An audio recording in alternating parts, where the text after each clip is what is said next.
बिस्मिल्लाहिर्रहमानिर्रहीम अस्सलाम वालेकुम। आज हम बनाएंगे वेजिटेबल पिज़्ज़ा, वो भी विदाउट ओवन के पतीले के अंदर बनाएंगे। तो चलिए इसको बनाना स्टार्ट करते हैं। एक बर्तन ले लेंगे और इसमें हम डाल देंगे 1.5 खाने का चम्मच चीनी। चीनी यहाँ पे मैं साबुत ले रही हूँ, आप चाहें तो पाउडर वाली भी डाल सकते हैं। तो 1.5 खाने का चम्मच चीनी शामिल करने के बाद आधा खाने का चम्मच हम इसमें नमक का शामिल कर देंगे। ईस्ट इस तरह की आपको पैकेट्स में मिल जाती है हलाल, और इसी स्पून से मैंने लेवल करके 1.5 खाने का चम्मच ले लिया। अब 1 गिलास मैंने पानी ले लिया और इस पानी को मैंने गर्म कर लिया था। चीनी और नमक को हमने थोड़ा सा पानी डालकर हल कर लेना है पानी के अंदर, और यहाँ पे चीनी और नमक हल हो चुका है। अब हम इसमें डाल देंगे ईस्ट। 1.5 खाने का चम्मच हमने ईस्ट डाल दिया और अब हम इसको अच्छे से मिक्स कर लेंगे। मिक्स करने के बाद हम इसमें 3 कप छना हुआ मैदा शामिल कर देंगे। हम यहाँ पे काफ़ी बड़े साइज़ का पिज़्ज़ा बनाएंगे, तो इसलिए मैंने 3 कप मैदे के लिए हैं। आप इसमें 2 कप मैदे के भी डाल सकते हैं। बाकी की चीज़ों की क्वांटिटी आपने उस हिसाब से कम कर देनी है। थोड़ा थोड़ा पानी हम शामिल करते जाएंगे और इसका एक हम सॉफ्ट सा आटा गूँथ लेंगे। तो थोड़ा सा पानी हमें मज़ीद दरकार होगा। थोड़ा थोड़ा पानी ही आपने इसमें डालना है और इसको अच्छे से आपने गूँथ लेना है। 5 मिनट तक हम इसे मज़ीद नीट करेंगे। तो यहाँ पे 1 खाने का चम्मच मज़ीद मैंने इसमें पानी का ऐड किया है। अब हम इसे अच्छे से गूँधेंगे 4 से 5 मिनट। तो ये देख लें, इतना सॉफ्ट जो है वो आटा होना चाहिए, तभी पिज़्ज़ा डो आपकी अच्छी बनेगी। और 1 खाने का चम्मच आप इसमें कुकिंग ऑयल का डाल दें और 5 मिनट तक इसे मज़ीद आप नीट कर लें। तो ये देख लें माशाल्लाह से कितना सॉफ्ट है। पिज़्ज़ा डो आपने इतनी ही सॉफ्ट रखनी है। अब ये वाला बॉल मुझे छोटा लग रहा है क्योंकि इसमें राइस भी होना है, तो हमने एक बड़े से बॉल को ग्रीस कर लिया और इसमें ये वाला हमने आटा रख देना है। ऊपर से आपने हल्का सा इसे ग्रीस कर देना ताकि इसके ऊपर खुश्की ना आए। कवर करके रख दें किसी गर्म जगह पे।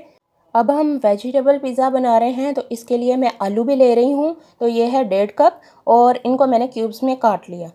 आप चाहें तो इनको जूलियन स्लाइस भी कर सकते हैं। अब हमने इनको फ्राई करना है, तो कढ़ाई के अंदर कुकिंग ऑयल डाल दें खुला और आपने इन आलूओं को फ्राई कर लेना है। 4 से 5 मिनट आपको लगेंगे दरमियानी आंच पे इनको फ्राई करते हुए। चम्मच आप इसमें चलाते रहें ताकि इन पर खूबसूरत सा एक जैसा कलर आए। तो यहाँ पे 3 से 4 मिनट हो चुके हैं। अभी हम मज़ीद इनको फ्राई करेंगे। जैसे ही ये फ्राई होते हैं तो ये सेपरेट हो जाते हैं, जैसे कि आप देख रहे हैं। अब हम इन्हें निकाल लेंगे एक बोल के अंदर और बाकी के स्टेप्स फिर मैं आपको दिखाती हूँ। तो यहाँ पे एक बड़े से बोल के अंदर हमने इन्हें निकाल लिया और इसमें आधा चाय का चम्मच हमने कश्मीरी लाल मिर्च का लगा दिया। 3 से 4 चुटकी हम नमक डालेंगे, 3 से 4 चुटकी ही लाल मिर्च का पाउडर डालेंगे और इसको अब हम अच्छे से मिक्स करके एक बोल के अंदर डालकर एक साइड पे कर देंगे। अब हमने पतीले को गर्म होने के लिए रखना है, तो पतीले के अंदर आपने नमक डालकर फैला देना है और इसमें जाली वाला स्टैंड रख के कवर कर दें ऊपर से दरमियानी आंच पे। और यहाँ पे मैं आपको बताना चाहती हूँ कि अगर आपके पास ये वाली बेकिंग ट्रे नहीं है, तो आप इसकी जगह ये वाला ढक्कन इस्तेमाल करते हुए घर पर आसानी से पिज़्ज़ा बना सकते हैं। इसको आप ट्रे के तौर पर भी इस्तेमाल कर सकते हैं। इसके ऊपर आप या तो आपके पास बटर पेपर है वो लगा लें इसके ऊपर, या आपके पास फॉइल है तो उसको आप इसके ऊपर लगा लें और आसानी से आप घर पर पिज़्ज़ा बना सकते हैं। अगर आपके पास बेकिंग ट्रे नहीं भी है तो इसको आप ट्रे के तौर पर इस्तेमाल कीजिए। इसके ऊपर हम फॉइल लगा रहे हैं। आज मेरे पास बटर पेपर नहीं था तो इसलिए मैं इसके ऊपर फॉइल लगा रही हूँ। फॉइल लगाने का मैं तरीका भी आपको दिखा रही हूँ साथ में। ये ढक्कन काफ़ी बड़ा था तो फॉइल जो है वो छोटी पड़ गई है। थोड़ा सा हिस्सा हम फॉइल का और लेंगे मज़ीद और इसको भी हम कवर करके एक साइड पे कर देंगे। यहाँ पे बेकिंग ट्रे तैयार है।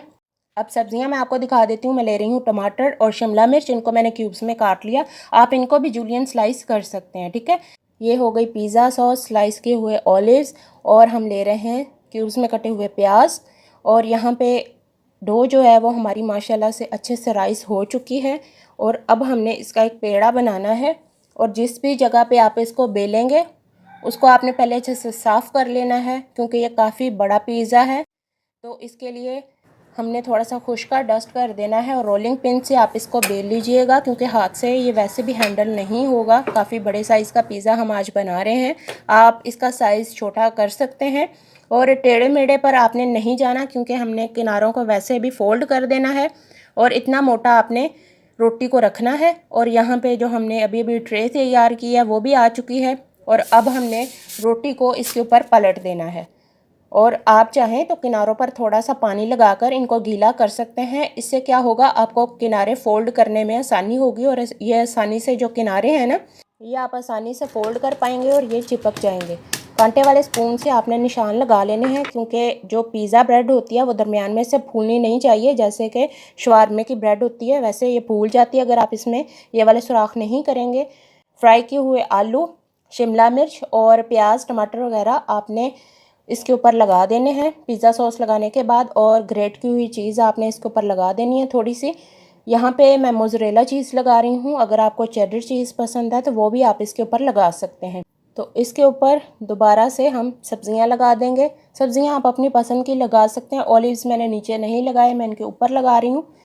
एक चुटकी भर आप इसके ऊपर थाइम और ओरिगानो डाल लें, ये ऑप्शनल है, आप इसके ऊपर चिली फ्लेक्स भी डाल सकते हैं। तो पतीला अच्छे से प्री हीट हो चुका है। अब हम इसको बेक करेंगे 20 से 25 मिनट के लिए। तो ये देख लें पतीले के अंदर मैंने इसको रख दिया है। अब हम इसे 25 मिनट के बाद खोलेंगे। माशाल्लाह से 25 मिनट हो चुके हैं। पिज़्ज़ा जो है वो अच्छे से बेक हो चुका है और अभी ये काफ़ी ज़्यादा गर्म है।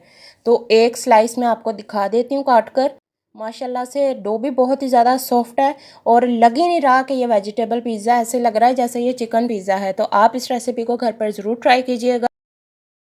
दावत पर भी आप इस रेसिपी को ट्राई कर सकते हैं। रेसिपी पसंद आए तो लाइक ज़रूर कीजिएगा, दोस्तों के साथ भी ज़रूर शेयर कीजिएगा।